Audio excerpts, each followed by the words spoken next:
Bonjour les amis et fidèles abonnés de la chaîne Brico Bois Loisirs, la passion du bois et du bricolage. Si vous visitez cette chaîne pour la première fois, soyez les bienvenus. Je vous propose de découvrir dans cette vidéo les modifications apportées à la table mobile accueillant la scie sous table Evolution. Une première partie sera consacrée à la mise en place d'un plateau afin d'allonger la surface de travail. La seconde, la mise en place d'un système permettant le démarrage automatique de l'aspiration et enfin l'aspiration. Bon visionnage, nous nous retrouvons dans l'atelier. Alors j'ai prédécoupé le panneau bien évidemment. Alors avant de poursuivre et de vous présenter un petit peu toutes les manipulations, je dois vous dire que j'ai en fin de compte séparé deux éléments qui étaient ensemble. Ce plateau mobile était d'un seul bloc avec d'un côté la défonceuse sous table et l'autre côté la scie sous table. Mais n'ayant pas vraiment de place dans l'atelier, je me suis résolu à la séparer en deux. Donc ils sont redevenus indépendants.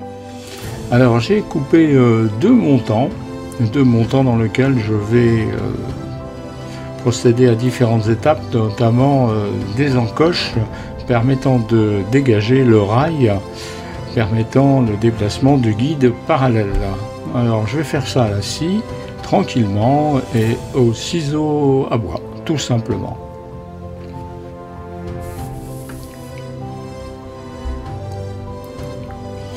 Alors ça va prendre un tout petit peu de temps, évidemment. On va faire ça tout en douceur. Voilà, je vais donc maintenant dégager un petit peu le bois, l'excédent de bois qui va me permettre donc d'avoir ce petit dégagement. Je vais faire ça au ciseau à bois en prenant toutes les précautions qu'il faut.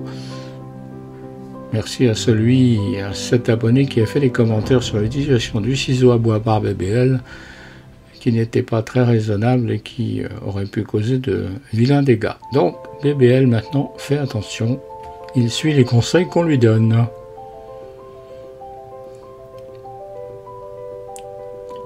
Alors les deux montants vont permettre de tenir, et vous le verrez plus loin, des charnières, des pentures pour être plus précis, puisque ça s'appelle comme ça, qui vont permettre la mobilité du plateau. Le plateau ne sera pas fixe bien évidemment, puisque, je le répète, BBL n'a pas trop de place dans son atelier. Alors j'entends la remarque, je ne dirais pas qui c'est, d'un abonné qui me dit une fois, qui m'a gentiment dit BBL il travaille en croc dans l'atelier, pas de chaussures de sécurité, en short. Oui, c'est vrai, c'est vrai. Je crois qu'il va falloir que j'investisse quand même dans une bonne paire de chaussures, quand même un petit peu de sécurité, et puis un pantalon plus adapté. Bon. J'aime bien avoir assez d'aise quand je travaille. Voilà. Bon. Je suis seul dans l'atelier, je ne fais prendre des risques à personne. Alors je continue donc à découper au moyen de mon ciseau à bois. Et puis on va passer à l'étape suivante.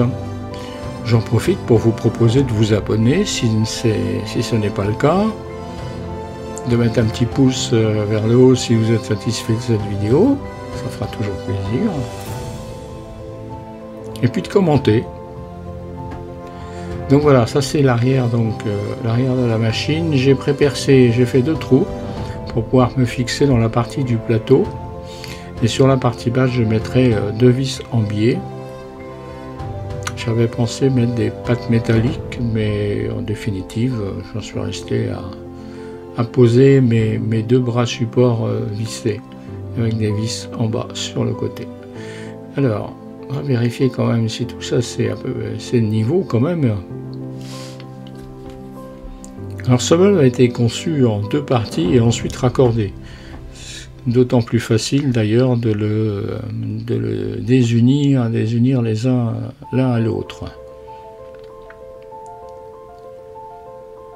heureusement BBL avait en stock les roulettes identiques, parce qu'à l'origine il y avait 3 roulettes à l'avant, 3 roulettes à l'arrière, donc il aurait manqué 2 roulettes. Et j'avais en stock toujours deux roulettes, et des roulettes avec frein. Ah, BBL va faire sa prière, il se met à genoux. Il utilise sa petite visseuse. Il faut-il encore retrouver les espaces, les trous que BBL a pré-percés, hein. J'aurais pu mettre un serre-joint en bas quand même, hein, franchement. Voilà. Première vis, on vérifie si on est bien de niveau.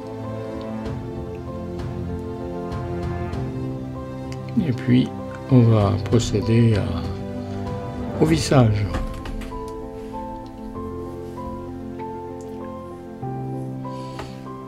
Alors cette vidéo, en principe, vous la voyez le 1er juillet. Et oui, le 1er juillet.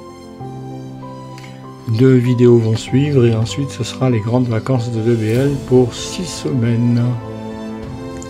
Et oui, BBL va aller se reposer. Ah, il se repose déjà puisqu'il est à la retraite. Mais bon. Voilà, la première est posée. Je mets donc 2 vis en biais pour maintenir le tout bien le plus droit possible. Et on va poursuivre. Alors pour caler tout ça, j'ai mis un plateau en bois qui me permet de tenir donc et de tracer l'emplacement où va aller mon plateau. Tout simplement.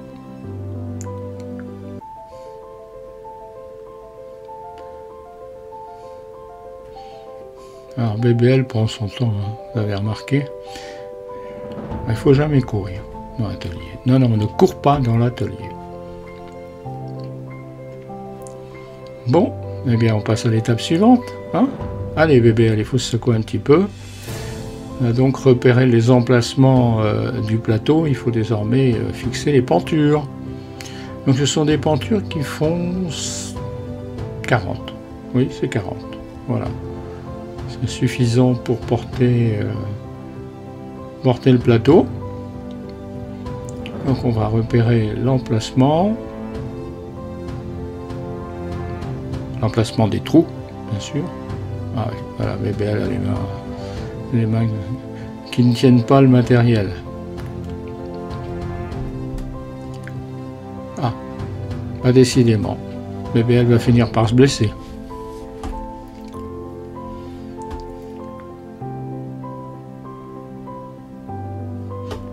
Dans le coup, il en mord son crayon.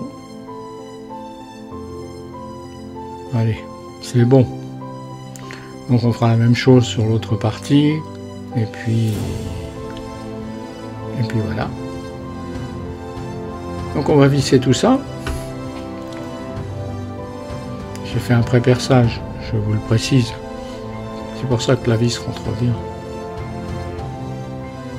Voilà. Alors, vous voyez, ça dégage complètement, l'encoche dégage complètement du rail. Ça permet donc au guide parallèle de se déplacer. Sinon, si je l'avais laissé plein, eh bien, ça n'aurait pas fonctionné. Ça aurait bloqué mon guide parallèle. Ouais, il faut que je me mette bien par rapport à mes traits. Voilà. Un petit dernier serrage en bas. Alors cette rallonge va faire presque quasiment la largeur de la table, et puis la pièce est presque carrée d'ailleurs. Voilà. Ça va me permettre quand même de passer plus de longueur sans avoir à chercher à rattraper le bout de bois en passant la main au-dessus de la lame. Donc maintenant il va falloir faire un support pour maintenir la table. Alors là, la table tient qu'une cale. J'ai récupéré une charnière piano qui restait. J'ai vérifié si l'éclairage était bon et ce n'était pas vraiment le cas.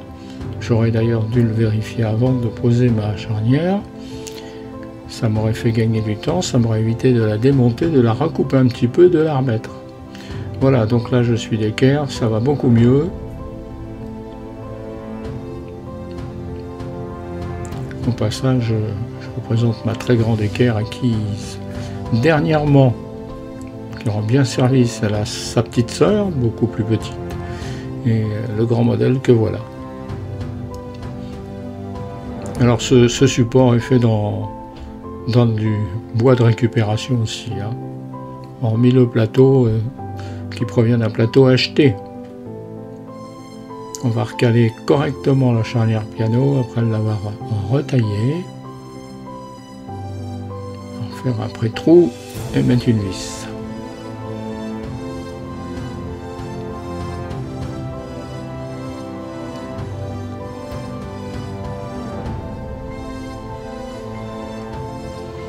Voilà, on continue les petits pré-trous. Alors je suis obligé de refaire des trous parce qu'en définitive, je n'étais plus en face ceux que j'avais. Et comme j'ai voulu répartir au mieux les trous sur la charnière piano sur le bois, eh bien j'ai repercé.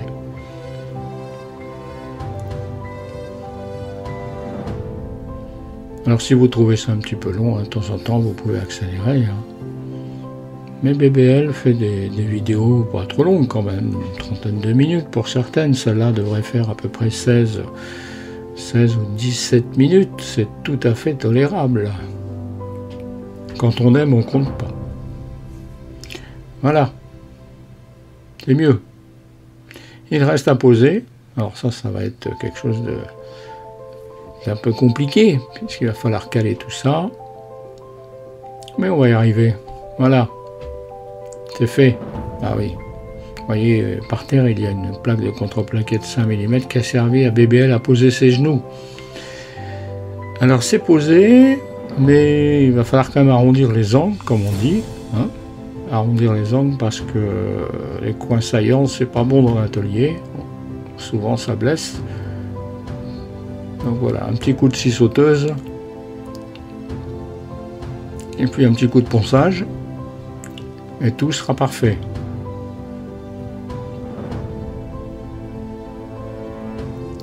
Le petit outil magique de grande surface de bricolage.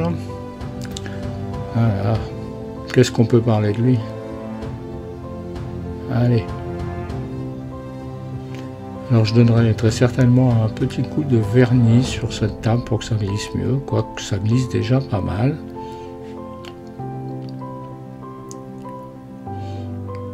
Voilà. On passe à la suite. Un petit coup d'œil pour voir. Alors oui, ça, c'est pas encore fait, mais ça va suivre très rapidement. C'est poursuivre les rainures pour pouvoir passer le chariot jusqu'au bout. Alors j'ai préféré attendre pour être le plus possible précis. Voilà. Vous découvrez l'emplacement, vous ne le verrez pas en vidéo, peut-être que je ferai une vidéo très courte dessus, mais je le ferai à la défonceuse un peu plus tard. Alors on passe à la seconde partie.